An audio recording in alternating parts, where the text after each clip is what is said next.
Hello everyone, welcome back to pharmacy India plus. Hope you all are doing well. तो आज का हमारा topic क्या रहने वाला है मैम? हमारी चल रही है pharmaceutical organic chemistry and pharmaceutical organic chemistry में भी यूनिट 2 हम कवर कर रहे हैं। तो पहले स्टेप में ब्रोमीन फ्री रेडिकल हमारे पास मिल गया है। दूसरे स्टेप में होता है चेन प्रोपेगेशन। कैसे मैम? जो ब्रोमीन फ्री रेडिकल मिला था वो रिएक्टेंट यानी एल्कीन से दोबारा रिएक्शन करता है। Hello everyone, welcome back to pharmacy India plus. Hope you all are doing well. तो आज का हमारा टॉपिक क्या रहने वाला है मैम? हमारी चल रही है pharmaceutical organic chemistry and pharmaceutical organic chemistry में भी यूनिट 2 हम कवर कर रहे हैं। और यूनिट 2 में आज का जो हमारा टॉपिक रहने वाला है that is free radical mechanism and ozonolysis. अब ये free radical mechanism and ozonolysis आपने खुद ही देखा होगा कि बहुत बार इन पे एग्जाम में पूछा गया है। इनफैक्ट अगर मैं ओजोनोलिसिस के बारे में बात करूं तो अभी रिसेंट में 2025 में इसके बारे में सवाल पूछा था।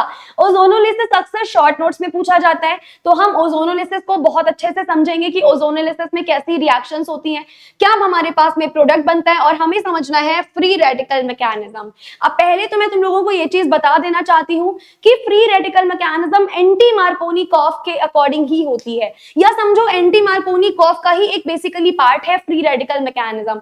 एंटी मार्कोनिकॉफ हमने ऑलरेडी लास्ट वीडियो में कवर करा हुआ है। अगर आप लोगों ने अभी तक एंटी मार्कोनिकॉफ और मार्कोनिकॉफ वाला वीडियो नहीं देखा है तो सबसे पहले बेटा आई वांट टू रिक्वेस्ट कि आप प्रीवियस वीडियो जाकर के देखें, जहां पर मैंने मार्कोनिकॉफ, एंटी मार्कोनिकॉफ बहुत ही डिटेल में कवर किया हुआ है।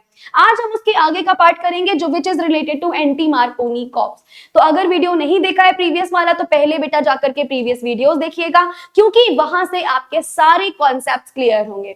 और अभी तक अगर आपने वीडियो को लाइक भी नहीं किया है तो सबसे पहले वीडियो लाइक करो, जल्दी से वीडियो लाइक करो, शेयर करो अपने क्लास ग्रुप में, अपने दोस्तों में, अपने क्लासमेट्स के साथ जरूर से शेयर करो, ताकि आपको के साथ साथ उनको भी पता चले कि यहाँ पर आपके बी फार्मा में फार्मास्यूटिकल ऑर्गेनिक केमिस्ट्री और बहुत सारे सब्जेक्ट्स की डेली क्लासेस करवाई जा रही हैं। हम डेली हर एक क्लास, डेली 2-2 क्लासेस आपको मिल रही हैं हर एक फैकल्टी की, जहां पर हम बहुत सारी चीजें आपकी डेली कवर अप करवा रहे हैं, वो भी बिल्कुल फ्री ऑफ कॉस्ट। उसके अलावा बच्चा, अगर अभी तक आपने हमारा WhatsApp and Telegram group join नहीं कर रखा है तो आपको इन व्हाट्सएप और टेलीग्राम को जरूर से ज्वाइन करना है। क्यों? क्योंकि जितनी भी पीडीएफ्स होती हैं, जितने भी हम हैंड रिटन नोट्स आपको लिखवा रहे हैं, इन सभी हैंड रिटन नोट्स की पीडीएफ आपको व्हाट्सएप एंड टेलीग्राम चैनल के थ्रू मिलेगी। अब क्योंकि ये हैंड रिटन नोट्स हम आपको प्रोवाइड करवा रहे हैं, आपको ये बहुत ही ज्यादा इंपॉर्टेंट है कि आपके पास हैंड रिटन नोट्स हो। इसके लिए क्या करना है मैम? डिस्क्रिप्शन बॉक्स में जाकर के हम चेक करेंगे, हमें एक लिंक प्रोवाइड किया होगा टेलीग्राम एंड व्हाट्सएप का, उसको जाकर के हमें ज्वाइन करना है। उसके अलावा बेटा आप हमारी फार्मेसी इंडिया मोबाइल ऐप भी डाउनलोड कर सकते हैं। यहाँ पर आपको बहुत डिफरेंट टेस्ट सीरीज, बहुत सारे एग्जामिनेशन, जैसे आपके फ्यूचर में जो भी एग्जामिनेशन होंगे, जीपैट, नाइपर, डीआई, किसी भी एग्जाम के बारे में के लिए अगर आप प्रिपेयर करोगे तो उन सभी का सिलेबस क्या होता है, उन सभी का प्रीवाईक्यूज कैसे होते हैं, किस लेवल के होते हैं, वो सब कुछ आपको इस ऐप पर मिल जाएगा। आप जल्दी से फार्मेसी इंडिया मोबाइल ऐप भी डाउनलोड कर सकते हैं। डन। तो चलिए अब हम डिस्कस करते हैं अपना आज का लेक्चर, जो कि मैंने बताया था क्या टॉपिक कवर करने जा रहे हैं मैम? आप कवर करवाने जा रहे हो आज फ्री रेडिकल मैकेनिज्म। तो भाई हमारा टॉपिक क्या होने वाला है आज का मैम? आपका आज का टॉपिक होने वाला है फ्री रेडिकल मैकेनिज्म।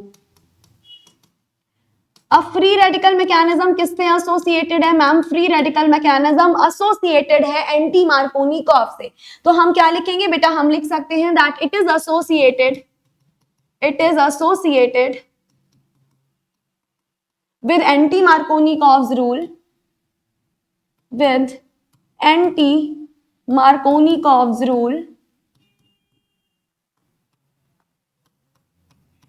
अब भाई एंटी मार्कोनिकॉफ रूल के अकॉर्डिंग क्या था बता दो भाई। मैम सबसे पहली चीज तो आपने हमें ये बता के रखी हुई है कि जो एंटी मार्कोनिकॉफ रूल होता है उसी को हम खराश इफेक्ट भी बोलते हैं, उसी को हम परऑक्साइड इफेक्ट भी बोलते हैं। ऐसा क्यों? क्योंकि मैम एंटी मार्कोनिकॉफ रूल हमेशा परऑक्साइड की प्रेजेंस में ही फॉलो किया जाता है। परऑक्साइड यानी H2O2। दूसरी इंपॉर्टेंट चीज यहाँ पर क्या लिया जाता है मैम? एंटी मार्कोनिकॉफ में आप HBr लेते हो। अगर हम HCl और HI लेंगे तो क्या उनके लिए भी ये वैलिड होगा? बिल्कुल नहीं वैलिड होगा। ये केवल और केवल HBr के लिए वैलिड है, ना कि HCl और HI के लिए। तो ये कुछ इंपॉर्टेंट टर्म्स हैं जो आपको समझ में आना चाहिए। इसी को हम खराश या पेरोक्साइड इफेक्ट भी बोलते हैं, क्योंकि ये पेरोक्साइड इफेक्ट के प्रेजेंस में होती है। और दूसरी इंपॉर्टेंट चीज, ये केवल HBr के लिए ही वैलिड होती है। ये जितनी भी चीजें मैंने आपको बताई ये सब एंटी मार्कोनिकॉफ के लिए बहुत ही ज्यादा इंपॉर्टेंट थी। ठीक है जी। अब उसके बाद होता है क्या है मैम, एल्कीन यहाँ पर लिया जाता है। क्या ले सकते हैं हम एल्कीन में ma'am, CH3 single bond CH double bond CH2। हमने क्या ले लिया बेटा, हमने यहाँ पर ले लिया एक एल्कीन। अब एल्कीन किसके साथ में रिएक्शन करेगा मैम, HBr के साथ में रिएक्शन करवा दीजिए। किसके साथ में मैम, HBr के साथ में रिएक्शन करेगा। जहां पर H के पास होता है पॉजिटिव चार्ज, Br के पास डेफिनेटली निगेटिव चार्ज है। प्रेजेंस किसकी लेनी है मैम, प्रेजेंस आपको हाइड्रोजन परऑक्साइड की लेनी पड़ेगी। किसकी लेंगे भाई, प्रेजेंस हम हाइड्रोजन परऑक्साइड की ले लेंगे। अब जरा मुझे बताओ कि यहाँ पर ये जो प्रोटॉन है वो कहां पर जाना प्रेफर करेगा मैम, प्रोटॉन जाएगा जहां less number of hydrogen available है। दैट मीन्स प्रोटॉन कहां जाएगा मैम, प्रोटॉन जाना प्रेफर करेगा यहाँ। अब अगर प्रोटॉन इधर जाना प्रेफर कर रहा है तो न्यूक्लियोफाइल मैम, न्यूक्लियोफाइल इस वाले कार्बन पे जाएगा जहां पर क्या है मैम, जहां 2 नंबर ऑफ हाइड्रोजन है। यानी हमें मेजर प्रोडक्ट क्या रिसीव होगा बेटा, प्रोडक्ट रिसीव होगा हमें CH3 सिंगल बॉन्ड, एक हाइड्रोजन अवेलेबल था, दूसरा हाइड्रोजन यहां से जा रहा है तो हमें मिलेगा CH3 CH2। और क्या रिसीव होगा मैम, सिंगल बॉन्ड CH2Br। क्या रिसीव होगा मैम, ये हमें प्रोडक्ट रिसीव होगा अकॉर्डिंग टू एंटी मार्कोनिकॉफ। यहाँ पर ब्रोमीन कहाँ है मैम, ये रहा CH2 के जस्ट नीचे हमारे पास क्या पाया जाता है, ब्रोमीन। ये किसके अकॉर्डिंग हुआ मैम, ये एंटी मार्कोनिकॉफ रूल के अकॉर्डिंग हमारा ये जो है वो प्रोडक्ट हमें रिसीव हो गया। अब इसी प्रोडक्ट की बेटा मैकेनिज्म जो हम करते हैं, इसी जो प्रोडक्ट की मैकेनिज्म होती है उसको हम बोलते हैं फ्री रेडिकल मैकेनिज्म।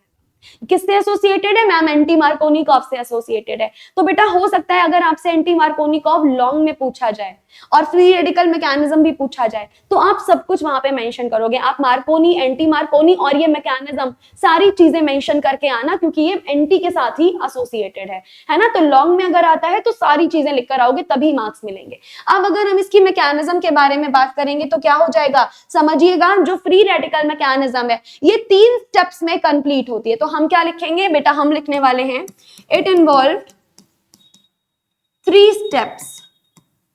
कितने स्टेप्स को इन्वॉल्व करता है मैम, ये जो है ना ये 3 स्टेप को इन्वॉल्व करता है। भाई कौन कौन से होते हैं 3 स्टेप मैम, स्टेप 1 हमारे पास आ जाएगा। अगर आप स्टेप 1 की बात करोगे तो वो आ जाएगा मैम चेन इनिशिएशन। स्टेप 1 क्या आ जाएगा मैम, स्टेप 1 आ जाएगा चेन इनिशिएशन। अब बेटा ये सारे स्टेप्स मैं आपको इतनी बार करवा चुकी हूं कि आई थिंक आपको ये सारे स्टेप अभी याद हो चुके होंगे। क्या स्टेप करते हैं बेटा, बहुत बार हम कर चुके हैं, chain initiation, chain propagation, chain termination. वही सारी चीजें हम करने जा रहे हैं, सेम उसी मैकेनिज्म के साथ हम करने जा रहे हैं, समझिएगा। सबसे पहले हमने क्या लिखा मैम, सबसे पहले आपने लिखा है चेन इनिशिएशन। यानी यहाँ क्या होगा मैम, यहाँ पे हम लेंगे परऑक्साइड और परऑक्साइड से क्या इनिशिएट होगा मैम, हमारी रेडिकल्स इनिशिएट होना शुरू होंगे। जैसे हमने क्या ले लिया H2O2, बनता कैसे है मैम, कुछ इस तरीके से H2O2 बनता।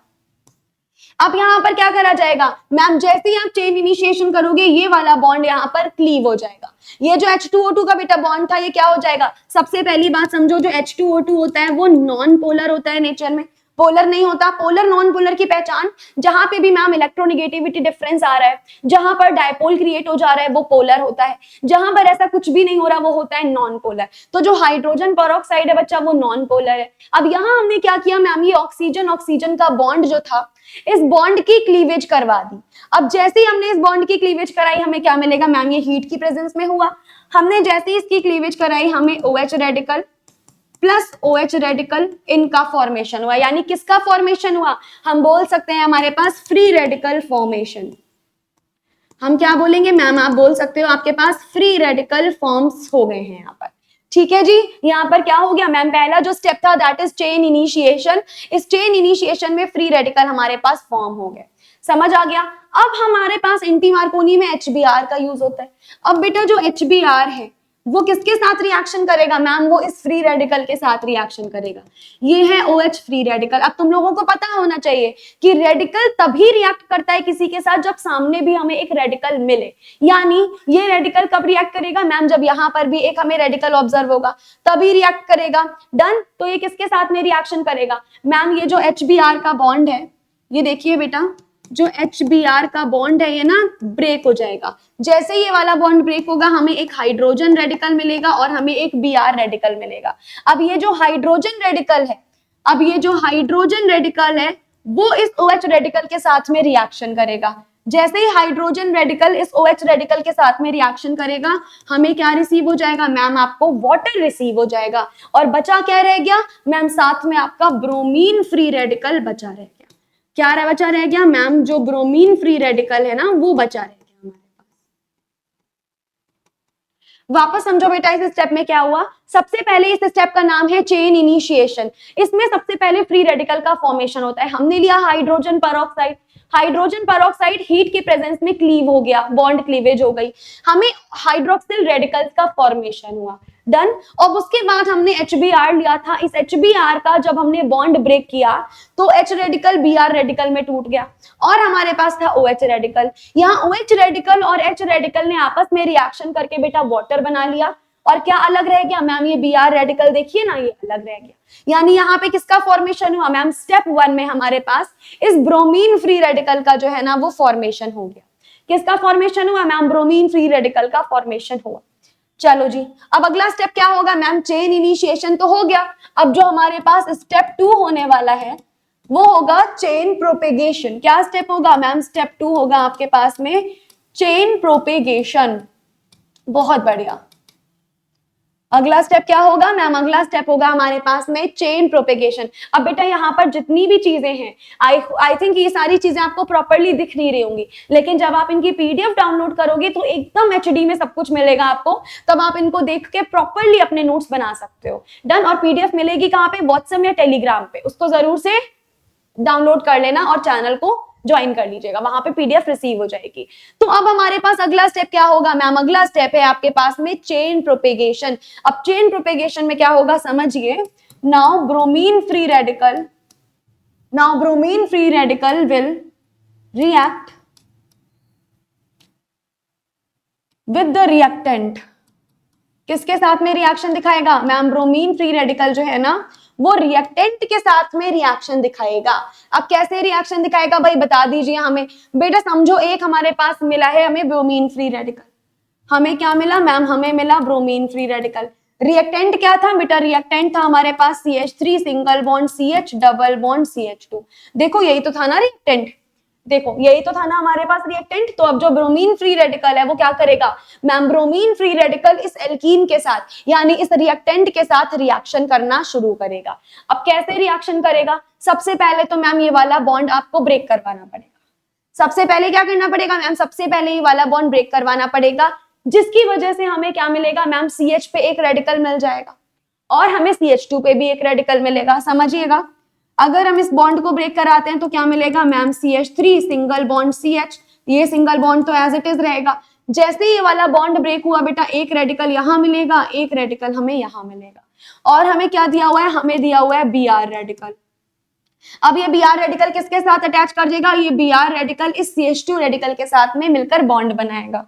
फिर देखो प्रोडक्ट क्या बनेगा मैम, फिर हमारे पास कुछ इस तरीके का बनेगा, CH3 as it is, CH पे अब आ गया एक रेडिकल सिंगल बॉन्ड, यहाँ पर CH2 था और CH2 के साथ में Br ने अटैक कर लिया। देखो ये हमारे पास प्रोडक्ट बना है, क्या इतना समझ आया, इसने हमारे पास प्रोडक्ट बनाया, क्या इतना समझ आया बेटा बताइएगा कैसे बनाया। वापस समझो, हमारा ये जो बॉन्ड था ये क्या हो जाएगा मैम, पहले तो ये बॉन्ड ब्रेक होगा। जैसे ये बॉन्ड ब्रेक हुआ एक रेडिकल CH पे मिला और एक रेडिकल CH2 पे मिल गया, फाइन। अब हमारे पास ये Br रेडिकल और CH2 रेडिकल ने आपस में कंबाइन हुए, कंबाइन होके हमारा ये प्रोडक्ट जो है वो मिला। अब वापस से इसकी रिएक्शन होगी बेटा HBr के थ्रू। अब HBr में क्या होता है मैम, वापस से इसको बॉन्ड ब्रेक करवाइए। जैसे यहाँ बॉन्ड ब्रेक कराओगे यहाँ एक H रेडिकल और एक Br रेडिकल मिलेगा और ये जो H रेडिकल होगा वो वापस से इसके साथ में रिएक्शन कर लेगा। तो प्रोडक्ट क्या बनेगा ma'am, CH3 CH2 CH2 Br, ये हमें बेसिकली मिला। क्या मिला मैम, हमें मिला CH3 CH2 CH2 Br और बचा क्या रह गया मैम, ये जो Br रेडिकल था वो बचा रह गया, वो अलग निकल जाएगा।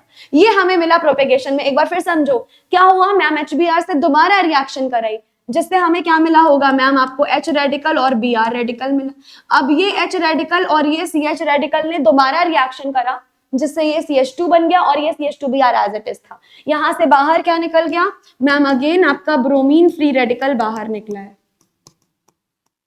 बाहर कौन निकला है मैम, ब्रोमीन फ्री रेडिकल जो है वो हमारे पास बाहर निकल गया। कहाँ हो गया ये पूरा स्टेप मैम, ये पूरा हमारा चेन प्रोपेगेशन में हो गया। अच्छा जरा इसका नाम तो बता दो, इसका नाम क्या है? IUPAC। IUPAC मैंने आपको यूनिट 1 में पढ़ाई थी, बताइए जरा इसका IUPAC नाम क्या होगा मैम। जहां है लिविंग ग्रुप लगा है वहां से नेमिंग करना स्टार्ट करेंगे तो 1 2 3, यानी 1 पे क्या लगा है ब्रोमीन, यानी हमारे पास हो जाएगा 1 ब्रोमो। कोई डबल बॉन्ड है नहीं है, सिंगल बॉन्ड है मतलब एल्केन है। कितने कार्बन एटम, वर्ड रूट क्या होगी मैम 1 2 3, 3 कार्बन मतलब प्रोप, और यहाँ पे नाम क्या आ जाएगा इसका प्रोपेन। यानी जो हमें मिला है वो क्या है मैम, हमें जो मिला है दैट इज 1 ब्रोमो प्रोपेन, और ब्रोमीन फ्री रेडिकल अलग निकल गया। जैसे जैसे हम आगे बढ़ते जा रहे हैं अपनी यूनिट्स में, पीछे का कोई भी बच्चा भूलेगा नहीं, क्योंकि वो सबसे ज्यादा इंपॉर्टेंट है। बिल्कुल याद रखना है आपको, जितना भी पीछे का करवाती जा रही हूँ सब कुछ याद रखना है आपको, बिल्कुल भूलना मत है। रिवीजन करते रहिएगा प्रॉपर टाइम टू टाइम। तो ये हमारे पास क्या हो गया मैम, ये हमारे पास चेन प्रोपेगेशन हो गई है। डन। अब हमारे पास लास्ट स्टेप क्या होता है मैम, आपने बोला था 3 स्टेप में रिएक्शन होती है, बिल्कुल यस। तो हमारे पास जो थर्ड स्टेप होता है बेटा वो देखो क्या होता है मैम, जो स्टेप 3 आपके पास होगा that would be chain termination. Step 3 में क्या होगा मैम, स्टेप 3 में हमारे पास आ जाएगा चेन टर्मिनेशन। चेन टर्मिनेशन में बेटा क्या होगा मैम, जितने भी रेडिकल्स होंगे वो आपस में कंबाइन हो जाएंगे। लिख दीजिएगा फ्री रेडिकल्स, यहां पर free radicals combine with each other. यहाँ पर क्या हो जाते हैं मैम, जितने भी फ्री रेडिकल होते हैं वो सब एक दूसरे के साथ में कंबाइन हो जाते हैं। जितने भी फ्री रेडिकल्स होंगे ना मैम वो सारे के सारे आपस में कंबाइन हो जाते हैं, ताकि हमें एक स्टेबल प्रोडक्ट जो है वो मिल सके। जैसे कि फ्री रेडिकल पहला कौन सा मिला, देखिए मैम Br फ्री रेडिकल मिल रहा है। तो ब्रोमीन रेडिकल आपस में कैसे कंबाइन होंगे मैम, ये दोनों आपस में कंबाइन होंगे, कंबाइन होके Br2 का फॉर्मेशन कर लेंगे। इस तरीके से क्या हुआ मैम, ये कंबाइन होके बना दिए। उसके बाद में बेटा क्या मिल रहा है मैम, हाइड्रोजन फ्री रेडिकल और Br फ्री रेडिकल, ये कंबाइन होके क्या बनाएंगे मैम, ये कंबाइन होके HBr का फॉर्मेशन कर लेंगे। समझ आया? तो यहाँ पर लास्ट स्टेप में क्या हुआ मैम, लास्ट स्टेप में जितने भी फ्री रेडिकल्स थे वो आपस में कंबाइन हो रहे थे। क्या हो रहा था मैम, जितने भी फ्री रेडिकल्स थे ये सारे के सारे आपस में कंबाइन हो रहे थे। तो बेटा ये है आपकी मैकेनिज्म ऑफ फ्री रेडिकल, या हम कह सकते हैं फ्री रेडिकल मैकेनिज्म। वापस समझिएगा, जो फ्री रेडिकल मैकेनिज्म है वो एंटी मार्कोनी-कॉक्स रूल के साथ में एसोसिएटेड होती है। 3 स्टेप में रिएक्शन कंप्लीट होती है, chain initiation, chain propagation, chain termination. Chain initiation में क्या हुआ मैम, सबसे पहली चीज तो जो हमारा हाइड्रोजन पेरोक्साइड था, लाइट या हीट की प्रेजेंस में वो क्लीव करेगा, क्लीव करते ही रेडिकल में ब्रेक हो जाएगा। अब ये रेडिकल जो था वो HBr के साथ में रिएक्शन करेगा, कैसे करा सब बताया हुआ है यहाँ पे। रिएक्शन करके bromine free radical and water molecule बाहर निकले। तो पहले स्टेप में ब्रोमीन फ्री रेडिकल हमारे पास मिल गया हमें। दूसरे स्टेप में होता है चेन प्रोपेगेशन। कैसे मैम, जो ब्रोमीन फ्री रेडिकल मिला था वो रिएक्टेंट यानी एल्कीन से दोबारा रिएक्शन करता है। अब जैसे ही इसने दोबारा रिएक्शन करी हमें क्या मिला मैम, हमें 1 ब्रोमोप्रोपेन का फॉर्मेशन हुआ। किस तरीके से हुआ, पूरी रेडिकल मैकेनिज्म मैंने दिखाई हुई है कंप्लीटली। देन उसके बाद फिर से ब्रोमीन फ्री रेडिकल निकल गया। लास्ट स्टेप में क्या होता है मैम, जितने भी रेडिकल्स बने होते हैं वो सारे कंबाइन होते हैं, कंबाइन होके एक स्टेबल मॉलिक्यूल का फॉर्मेशन कर लेते हैं, और इस स्टेप को कहते हैं चेन टर्मिनेशन स्टेप। क्या बोलते हैं भाई इसको मैम, इसको बोला जाता है चेन टर्मिनेशन स्टेप। बता दीजिए क्या इतनी चीज समझ में आ गई? ये जितना भी हम लोगों ने कवर किया, क्या इतनी चीज आपको समझ में आई है क्या? बताइएगा, क्या इतनी चीज समझ आई? अगर इतनी चीज समझ आई है तो अब हम बढ़ते हैं नेक्स्ट टॉपिक की तरफ। अगर आपको इतनी चीज अच्छे से समझ आ गई है तो हम बढ़ते हैं बेटा नेक्स्ट टॉपिक की तरफ। और नेक्स्ट टॉपिक हमारा क्या हो जाएगा बेटा, नेक्स्ट टॉपिक आपका हो जाएगा ओजोनोलिसिस। नेक्स्ट टॉपिक क्या हो जाएगा मैम, नेक्स्ट टॉपिक हमारे पास हो जाता है ओजोनोलिसिस। अब भाई बता दीजिए जरा ओजोनोलिसिस में होता क्या है। समझो, एल्कीन अगर किसी ओजोन के साथ में रिएक्शन करती है, मान लो कोई भी एल्कीन है, अब वो एल्कीन किसी ओजोन के साथ में रिएक्शन कर रही है। ओजोन मतलब मैम O3। अगर एल्कीन ओजोन के साथ में रिएक्शन कर रही है तो इस रिएक्शन को क्या बोलते हैं मैम, ओजोनोलिसिस। और ओजोनोलिसिस में जो इंटरमीडिएट होता है वो क्या बनता है मैम, ओजोनाइड बनता है। प्रोडक्ट क्या बनते हैं, कार्बोनिल कंपाउंड प्रोडक्ट बनते हैं। जितना मैंने बोला उतना याद रखो। क्या मैम एल्कीन रिएक्ट करती है ओजोन के साथ, इंटरमीडिएट बनता है ओजोनाइड, प्रोडक्ट में बनते हैं कार्बोनिल कंपाउंड्स। बस इतनी चीज आपको याद रखनी है, आपकी ओजोनोलिसिस रिएक्शन फिनिश हो जाएगी। अक्सर ओजोनोलिसिस पे पूछा क्या जाता है, अक्सर ओजोनोलिसिस पे शॉर्ट नोट्स पूछे जाते हैं, यानी शॉर्ट के लिए आपका ओजोनोलिसिस टॉपिक बहुत बहुत बहुत ज्यादा इंपॉर्टेंट है। तो बताइएगा जरा, मैं इसकी डेफिनेशन में क्या लिखूं? हम लिख सकते हैं ozonolysis of N alkene is a chemical reaction. हम क्या लिखेंगे? हम लिख सकते हैं ozonolysis of alkene is a chemical reaction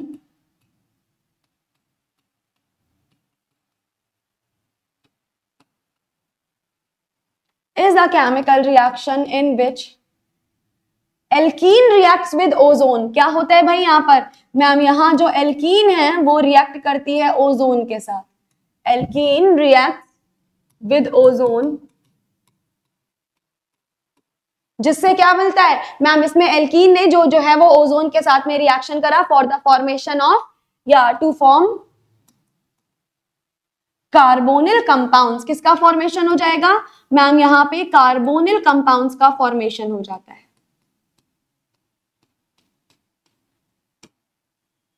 और यहां पर एक और चीज आप लिख सकते हो कि एज एन इंटरमीडिएट, यहां पर आप लिख सकते हो कि as an intermediate ozonide forms. Intermediate के रूप में क्या बनता है मैम? इंटरमीडिएट के रूप में ओजोनाइड फॉर्मेशन होता है।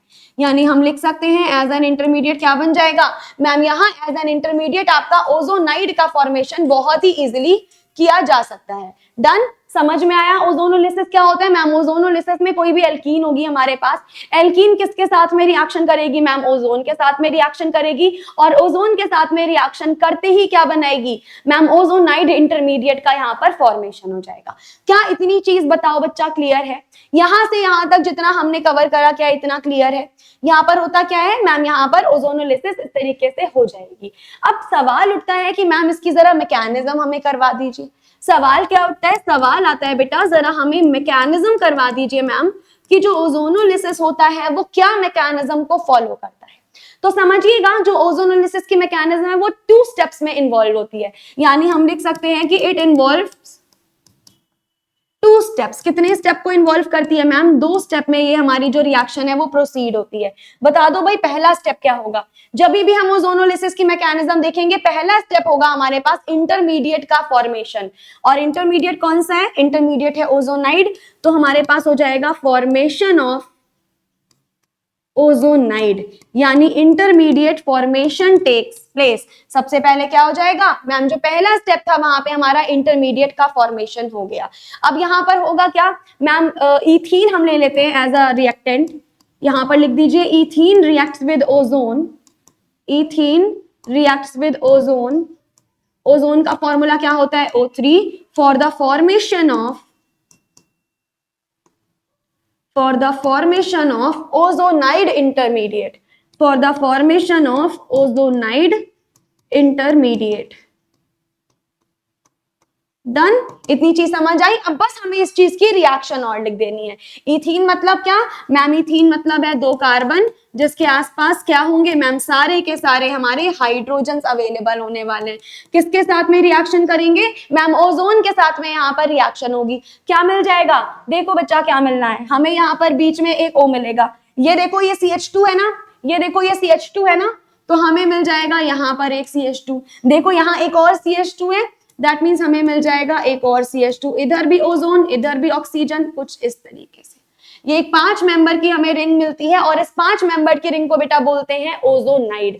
इसको क्या बोला जाता है मैम? इस रिंग को बोला जाता है ओजोनाइड। देखो ध्यान से देखो बना कैसा मैम? 3 ऑक्सीजन थे, 2 कार्बन, 2 CH2 ग्रुप्स थे, तो बीच में ऑक्सीजन आएगा, इधर साइड साइड में दोनों CH2 ग्रुप आ गए ये इथीन के। फिर यहाँ नीचे कौन आएंगे मैम? नीचे भी यहाँ ऑक्सीजन आ जाएंगे। ये बना क्या है? सबसे इंपॉर्टेंट चीज बेटा ये बना क्या है? यहां से हर साल सवाल पूछा जाता है। इनफैक्ट अगर आप आगे चल के जीपैट, नाइपर, डीआई के एग्जाम दोगे, वहां का प्रीवियस ईयर क्वेश्चन है कि बताओ ओजोनाइड इंटरमीडिएट कौन सी रिएक्शन में बनता है।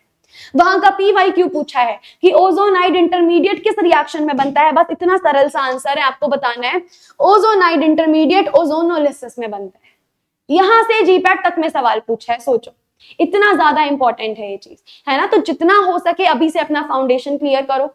जितना फाउंडेशन क्लियर होगा, जितने ज्यादा बच्चे बेटा ना ड्यूरिंग आप अपने बैचलर्स जितने एग्जाम निकालोगे, उतने ज्यादा चांसेस हैं आपके रैंक लाने के, क्योंकि तब सारी पढ़ाई आपके रनिंग में होती है, सारी चीजें आपकी चलती जाती है। अगर गैप लेके करते हैं हम पे प्रेशर भी बढ़ता है और हमारी चीजें थोड़ी थोड़ी डिले भी होती रहती है, राइट। तो अभी से जितना अच्छे से प्रिपेयर कर सकते हो करो, तुम सीरियसली अभी रैंक ला सकते हो, बस थोड़ी सी मेहनत करनी बाकी है।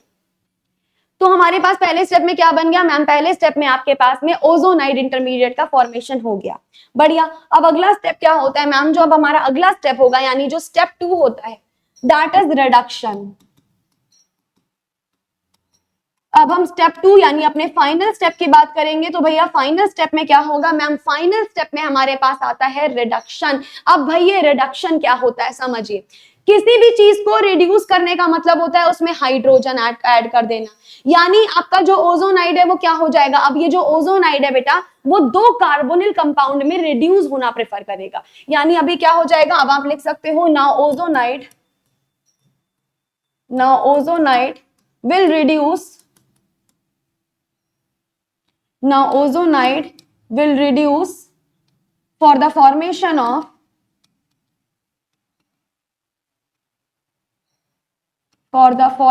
of carbonyl compounds।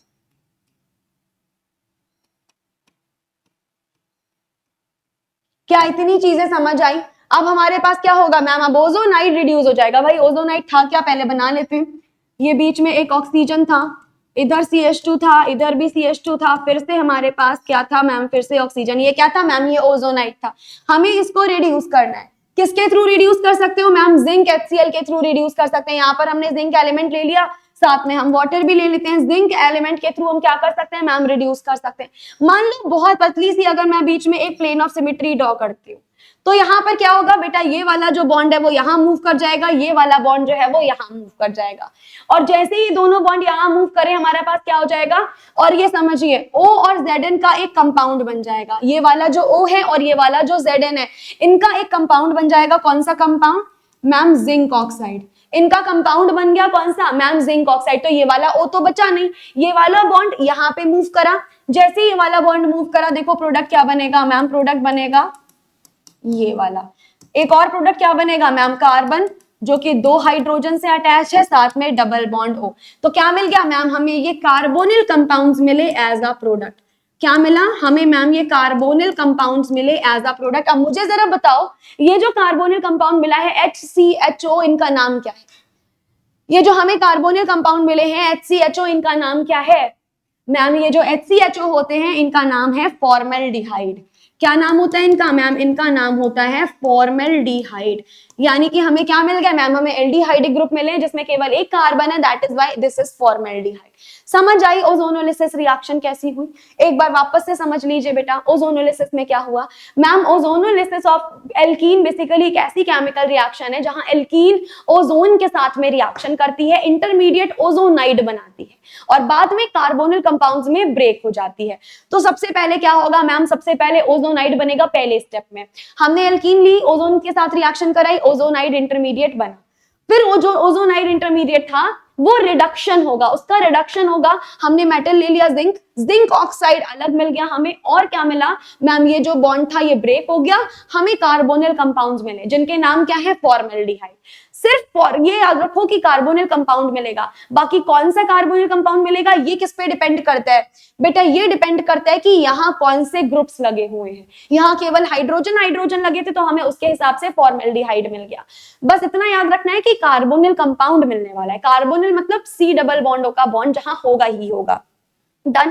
तो ये मैकेनिज्म किसकी थी मैम, ओजोनोलिसिस की। तो भाई आज की वीडियो में हमने क्या क्या कवर किया मैम, आज की वीडियो में आपने फ्री रेडिकल मैकेनिज्म की पूरी मैकेनिज्म समझाई है, हमें सारे स्टेप हमने यहाँ कवर किए। देन हमने क्या कवर किया मैम, आपने ओजोनोलिसिस कवर किया। ओजोनोलिसिस की हमने मैकेनिज्म को बहुत अच्छे से समझ लिया है ना।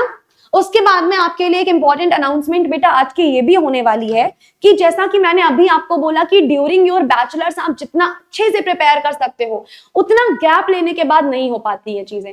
तो अगर अभी से कोई बच्चा चाहता है कि आपको जीपैट नाइपर या जो भी आपका ड्रीम हो, जो भी आप एग्जाम की तैयारी करना चाहते हो, आप हमारे क्लास में, आप हमारे कोर्सेस में एनरोल कर सकते हैं, जो कि अर्जुना है, अर्जुना 2.0। जीपैट के लिए भी, फार्मासिस्ट के लिए भी, ड्रग इंस्पेक्टर के लिए भी, सभी के लिए कोर्स आपको अवेलेबल करवा दिया जाएगा। अगर आपका सपना है इन एग्जाम्स को क्लियर करने का बेटा, तो यही सही वक्त है। इसी वक्त में इको यूटिलाइज करिए, क्योंकि आपने देखा होगा कि जो भी फार्म में आप पढ़ रहे हो वही कुछ चीजें आपके यहाँ पर आती है, बस उसको पढ़ने का तरीका अलग होता है। सब्जेक्टिव और ऑब्जेक्टिव में एक थिन लेयर होती है, एक थिन लाइन होती है, उस थिन लाइन को क्रॉस करवाने के लिए ही ये प्रोजेक्ट्स एनरोल किए गए हैं। तो अगर आप अपनी तैयारी को और ज्यादा बूस्ट अप करना चाहते हो, बढ़ाना चाहते हो, तो आप इन कोर्सेज में एनरोल हो सकते हो। फर्दर डिटेल्स के लिए कि इनकी वैलिडिटी क्या होगी, क्या क्या कवर अप करवाया जाएगा, आप यहाँ पर हमारी हेल्पलाइन नंबर पे भी कॉल कर सकते हो। इन 2 नंबर्स पे आप कॉल कर लीजिएगा। आपकी कोई भी क्वेरी अगर हो तो आपकी सारी क्वेरीज इन नंबर्स पे कॉल करके रिजॉल्व हो जाएंगी। तो that is it for today's class. आज हमने 2 बहुत इंपॉर्टेंट टॉपिक कवर किए। अब मिलते हैं अगले क्लास में, जहां पर हम और भी ज्यादा इंपॉर्टेंट टॉपिक्स कवर करेंगे। तो thank you so much and मिलते हैं अगले वीडियो में। Till then, thank you so much, take care and stay tuned with pharmacy India plus.